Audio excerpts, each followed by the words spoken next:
السلام علیکم ورحمۃ اللہ وبرکاتہ. I hope you all are well انشاءاللہ. سورۃ البقرہ آیت نمبر 59. فبدل الذین ظلموا قولا غیر الذی قیل لهم.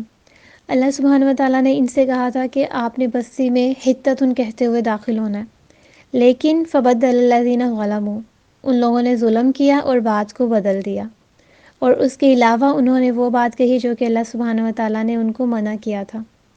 انہوں نے حتت ان کو بدل کر کچھ اور لفظوں میں ڈال دیا، حنتت ان میں یا پھر حبت فی شعرہ، جس کا مطلب کیا ہے؟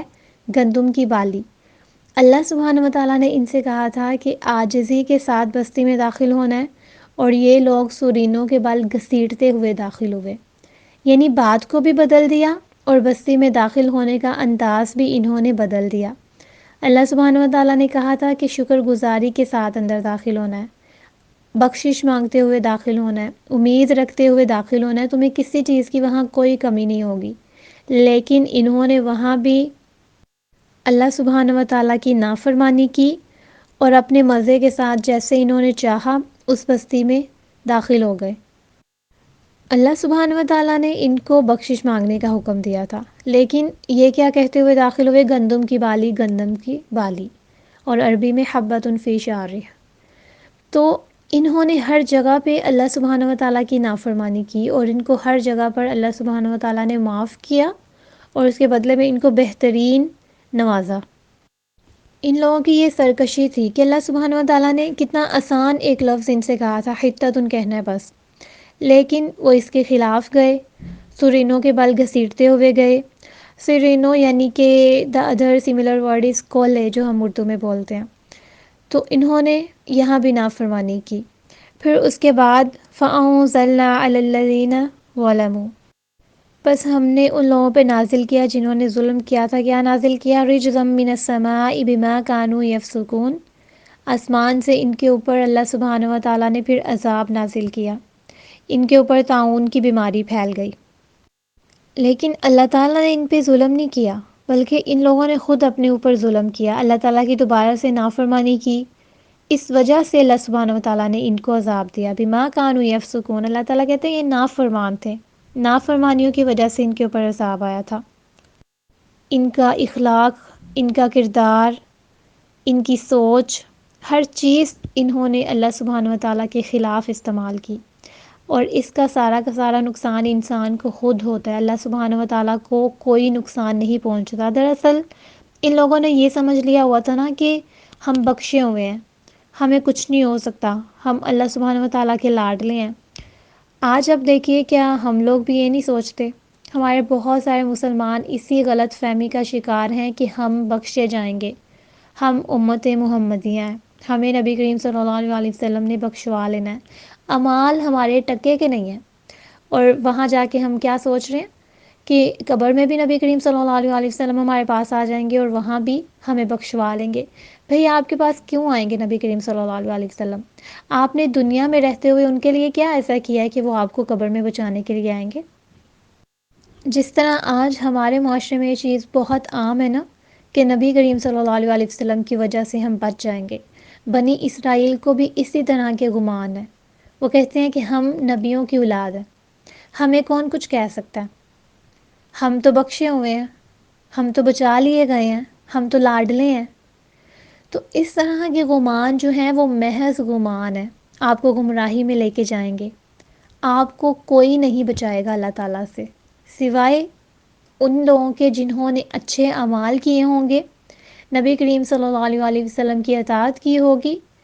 اور ایک حدیث بھی ہے اس کے بارے میں جس کا مفہوم کچھ یوں ہے کہ جو نبی کریم صلی اللہ علیہ وسلم کی نافرمانی کرتے ہیں، دوسرے لفظوں میں یا ان کی اطاعت نہیں کرتے، تو ایسے لوگوں نے خود جنت میں جانے سے انکار کیا ہے. نبی کریم صلی اللہ علیہ وسلم کے الفاظ ہیں، ان کا یہ مفہوم ہے.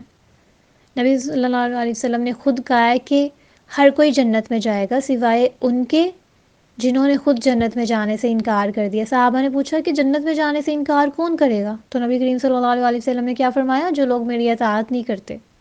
ہماری نمازیں کیا بہتر ہیں؟ ہمارے باقی کے اعمال، باقی کا اخلاق ہمارا اچھا ہے جیسا کہ سنت نبوی سے ثابت ہے؟ تو جب ہمارے اعمال، ہماری وہ ساری چیزیں، ہماری ساری کاوشیں صحابہ جیسی نہیں ہیں، تو ہم کیسے کہہ سکتے ہیں کہ نبی کریم صلی اللہ علیہ وسلم ہمارے لیے آئیں گے؟ وہ کیوں آئیں گے آپ کے لیے؟ اور وہ دن قیامت کا بہت سخت ہوگا۔ اس دن نبی کریم صلی اللہ علیہ وسلم بھی صرف ان لوگوں کی سفارش کریں گے جن کے لیے اللہ سبحانہ و تعالیٰ ان کو حکم دیں گے۔ ورنہ نبی کریم صلی اللہ علیہ وسلم نے حضرت فاطمہ سے کیا فرمایا تھا کہ دنیا میں مجھ سے جو لینا لے لو، آخرت میں تمہیں کچھ نہیں دے سکوں گا۔ جب وہ اپنی بیٹی کو یہ نصیحت کر رہے ہیں کہ تمہارے اعمال ہی تمہیں بچائیں گے، میں تمہیں وہاں نہیں بچاؤں گا، میں اللہ تعالیٰ سے تمہیں کچھ بھی نہیں لے کے دے سکوں گا، تو پھر ہم تو بہت دور کی بات ہے نا۔ پھر بنی اسرائیل میں اور بھی بہت ساری خرابیاں تھیں، یعنی ان لوگوں نے خود کو نجات یافتہ تو ویسے ہی مانا ہوا تھا، اور اس کے بعد جو ان کے پاس نبی آتے رہے انہوں نے سمجھایا ان کو، لیکن یہ نبیوں کو ہی قتل کرنا شروع ہو گئے تھے۔ انہوں نے اللہ سبحانہ و تعالیٰ کے کئی نبیوں کو قتل کیا، ان کو شہید کیا۔ ان کی اتنی بے حسی تھی کہ کھلم کھلا سب کچھ کرتے تھے، ایک دوسرے کو اس طرح کے کارنامے کرنے پر اپریشیٹ کرتے تھے، ایک دوسرے کو تلقین کرتے تھے کہ اگر کوئی آپ لوگوں کے خلاف بات کرتا ہے تو بلا شبہ ان کو آپ مار سکتے ہو، ان کو قتل کر سکتے ہو۔ آج بھی کچھ ایسے لوگ ہیں جو کہ مسلمانوں کو صحیح راہ پہ لانا چاہتے ہیں، جب ان کو صحیح طریقے سے گائیڈ کرتے ہیں تو اکثر ہم دیکھتے ہیں کہ ہمارے ملک میں بہت لوگ شہید ہو جاتے ہیں، اور کس وجہ سے ہوتے ہیں؟ محض سچائی کی وجہ سے، سچ بولنے کی وجہ سے۔ تو ہم میں بنی اسرائیل جیسی بہت ساری چیزیں ہیں، بہت ساری خصلتیں ہیں۔